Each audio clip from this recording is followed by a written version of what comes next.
तो नमस्कार, स्वागत है एक बार फिर से आप सभी का प्यारा उत्तराखंड में। आज हम बात करने वाले हैं बजट के बारे में। जी हाँ, देश का बजट तो आपने जनवरी और फरवरी के शुरुआत में ही जान लिया था कि किस तरह से जो वित्त मंत्री हैं निर्मला सीतारमण, उन्होंने देश में मिडिल क्लास लोगों के लिए एक भारी सौगात दे दी थी और 12 लाख की आय तक में कोई भी टैक्स अब मिडिल क्लास वालों को नहीं देना पड़ा था। ये सबसे बड़ी बात इस बार बजट में, जो देश का बजट है उसमें सामने आया। लेकिन अब उत्तराखंड की बजट की बात करें तो उत्तराखंड में 18 फरवरी से लेकर 24 फरवरी तक बजट सत्र होने वाला है। जी हाँ, आपको बता दें कि इस बजट सत्र में खास क्या रहेगा। इस बार 1 लाख करोड़ से ज्यादा का जो बजट है वो धामी सरकार पेश कर सकती है विधानसभा में। आपने सही सुना, 18 से लेकर 24 फरवरी तक बजट सत्र चलेगा और 1 लाख करोड़ से ज्यादा का बजट इस बार उत्तराखंड धामी सरकार और वित्त मंत्री प्रेमचंद अग्रवाल ला सकते हैं विधानसभा में। आपको बता दें कि इस बार का उत्तराखंड का बजट 1 लाख करोड़ रुपए के पार पहुंच सकता है। मौजूदा वित्त वर्ष के लिए आपको बता दें कि विधानसभा में करीब 90,000 करोड़ रुपए का बजट पारित हुआ था, यानी कि पिछले साल 90,000 करोड़, जो 3 सेशन हुए थे, 3 बजट सत्र हुए थे उत्तराखंड में, टोटल मिलाकर 90,000 करोड़ रुपए का जो बजट था वो पारित हुआ था विधानसभा में। और इस साल अब माना जा रहा है बहुत बड़ी कामयाबी है उत्तराखंड सरकार के लिए, धामी सरकार के लिए, कि 1 लाख करोड़ उत्तराखंड का बजट इस साल पारित होने की आशा उम्मीद नजर आ रही है। आपको बता दें कि उत्तराखंड विधानसभा का बजट सत्र 17 फरवरी से लेकर 24 फरवरी तक चलेगा। सत्र की शुरुआत गवर्नर के अभिभाषण के साथ होगी। इसके बाद बजट और कई विधेयक भी पेश किए जाएंगे विधानसभा में। आपको बता दें कि इस सत्र के लिए विधायकों के अभी तक 500 से ज्यादा प्रश्न आ चुके हैं और इन प्रश्नों के और भी बढ़ने की संभावना भी नजर आ रही है।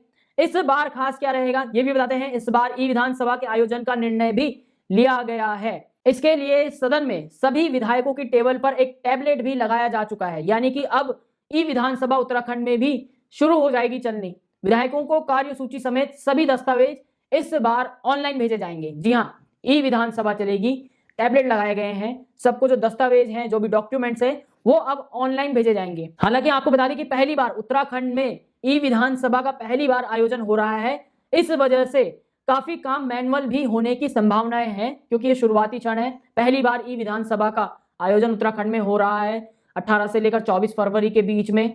और अब पहली बार जब ये हो रहा है तो इसमें कुछ कुछ मैनुअल काम भी शुरू किए जाएंगे, कुछ कुछ मैनुअल जो काम है वो भी होने की संभावनाएं हैं। और बजट से बड़ी हुई सबसे बड़ी बात आपको बता दें कि जैसे कि आप सभी को पता है कि पहले जितने भी बजट आए हैं उत्तराखंड में विधानसभा में, वो सभी बजट शाम को 4 बजे आए हैं। ये परंपरा रही है। लेकिन आपको बता दें कि पिछले साल गैरसैंण में जो बजट सत्र हुआ था उसमें दिन में 2 बजे वो बजट लाया गया था। लेकिन इस बार आपको बता दें कि सुबह 11 बजे ही वित्त मंत्री प्रेमचंद अग्रवाल अपना बजट पेश कर सकते हैं उत्तराखंड का, जो कि लगभग माना जा रहा है कि 1 लाख करोड़ से ऊपर का इस बार का रहने वाला है। तो वहीं दूसरी खबर की बात करें तो दूसरी खबर में आपको बता दें कि उत्तराखंड के जो विभाग हैं, जो जितने भी विभाग हैं, सारे विभाग वो सभी अब एक ही पोर्टल पर उपलब्ध होंगे, यानी कि एक ही ऑनलाइन पोर्टल पर आप एक बार लॉगिन करेंगे और सारे विभागों का कच्चा चिट्ठा खुल के आ जाएगा। जिस विभाग से जो मदद लेनी होगी आपको, आप उस विभाग से मदद लेंगे। सिर्फ एक ही पोर्टल पे जितने भी विभाग हैं वो सभी विभाग अब एक ही पोर्टल पर नजर आएंगे। आपको बता दें कि उत्तराखंड में इस साल के अंत तक हर सरकारी विभाग वन स्टेट वन पोर्टल के तहत एक ही प्लेटफॉर्म पर उपलब्ध होगा। सूचना और प्रौद्योगिकी विभाग की ओर से ITDA और NIC की मदद से डिजिटल उत्तराखंड पोर्टल तैयार किया जा रहा है। फैरी तौर पर आपको बता दें कि इस जो ऑनलाइन पोर्टल है, इस प्लेटफॉर्म को ऑनलाइन कर दिया गया है, लेकिन अभी इसमें कुछ काम करना बाकी रह गया है, जिसके लिए बैकएंड पे टीम काम कर रही है, उत्तराखंड सरकार काम कर रही है। लेकिन इस साल के अंत तक ये संभव है कि जितने भी उत्तराखंड के सरकारी विभाग हैं वो सभी एक ही पोर्टल पर, एक ही प्लेटफॉर्म पर नजर आएंगे, क्योंकि वन स्टेट वन पोर्टल के जरिए ये जो प्लेटफॉर्म है ये तैयार किया जा रहा है उत्तराखंड में। अब आपको बता दें कि इसका फायदा क्या होगा, क्योंकि अलग अलग विभागों की जानकारी या सेवाओं के लिए अब जो लोग हैं, आम जनता है, उत्तराखंड की आम जनता है, उनको अलग अलग वेबसाइट पर नहीं जाना होगा। कई बार तो जनता को यह भी नहीं पता होता है इस सब चीज में कि अगर आप अलग अलग वेबसाइट पे जाते हैं, कि जनता, जो आम जनता है, उनको यह भी नहीं पता होता है कि जो वेबसाइट है जिस पर वो विजिट कर रहे हैं वो असली है या नकली है। ये जनता तक को नहीं पता रहता है, क्योंकि गूगल में आप सर्च करेंगे किसी पर्टिकुलरली, किसी जैसे कि आपको कभी कुछ ढूंढना हो उत्तराखंड मेडिकल यानी कि स्वास्थ्य विभाग के लेकर, अगर आप गूगल में सर्च करेंगे तो बहुत सारी वेबसाइटें खुल के आ जाएंगी। आप भी उसी में कंफ्यूज हो जाते हैं कि इसमें से असली सरकारी वेबसाइट कौन सी है और बाकी की वेबसाइटें कौन सी है। लेकिन अब ये जो वन स्टेट और वन पोर्टल के जरिए जो जितने भी विभाग है वो सभी एक ही प्लेटफॉर्म यानी कि एक ही ऑनलाइन वेबसाइट पर नजर आएंगे। इनसे पब्लिक को, जनता को बहुत ज्यादा फायदा मिलने की उम्मीद लग रही है, इसीलिए एक्शन लिया गया है। और आपको बता दें कि वेबसाइट कौन सी है। ये वेबसाइट का नाम है digital.uk.gov.in।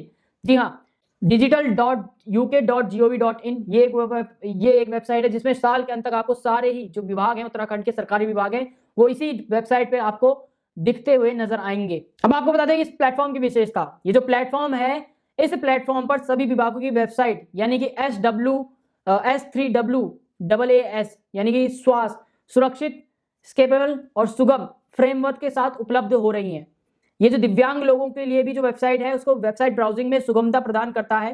ये जो प्लेटफॉर्म है वर्तमान समय में साइबर सुरक्षा और डेटा सुरक्षा की चुनौतियों को पार पाने में सक्षम होगा। इसके अलावा आपको बता दें कि विभागों के कार्यों की प्रगति भी ऑनलाइन देखी जा सकेगी इस वेबसाइट में, जिससे कार्यों में पारदर्शिता आएगी और अफसरों की जवाबदेही भी तय होगी।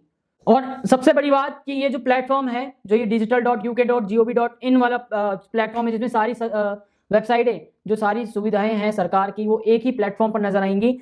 इसमें सबसे बड़ा आपको बता दें कि इस प्लेटफॉर्म से यूसीसी पोर्टल को भी जोड़ा जाएगा। इस पोर्टल से आप वर्चुअल रजिस्ट्री राज्य यानी कि जो वर्चुअल रजिस्ट्री है उसको भी कर लेंगे। इसके अलावा राज्य के विभिन्न विभागों की ओर से विकसित किए गए पोर्टल जैसे कि यूसीसी, वर्चुअल रजिस्ट्री, इन सभी को इस जो पोर्टल है, ये जो प्लेटफॉर्म है, इस वेबसाइट में जोड़ा जाएगा। और सबसे बड़ी बात, ई-केवाईसी से संबंधित जो सेवाएं हैं वो भी इस पोर्टल में प्रदान की जाएंगी। अब आपको बताते हैं कि इस वेबसाइट में जो अब आने वाली है, वन स्टेट वन पोर्टल के तहत जो वेबसाइट आने वाली है, इसमें आपको क्या क्या सुविधाएं मिलेंगी। इसमें सबसे पहले तो आपको मिलेगी अपरणी सरकार की जो सुविधाएं हैं वो मिलेंगी। Ayushman card, Bhu Naksha, Bhulekh Uttarakhand, city portal, CM helpline number, complaint against corruption भी आपको मिलेगा, ई अभिलेखागार, ई चलान भी मिलेगा आपको, यूसीसी पोर्टल भी मिलेगा, ऑनलाइन रजिस्ट्री, वर्चुअल रजिस्ट्री भी मिलेगी। और इन सब के अलावा सभी विभागों की वेबसाइट, डैशबोर्ड इस प्लेटफॉर्म पर नजर आएंगे आपको, जिससे कि आप देख सकेंगे कि कौन सा विभाग किस तरह से काम कर रहा है, कितनी प्रगति इस समय उस विभाग ने कर ली है।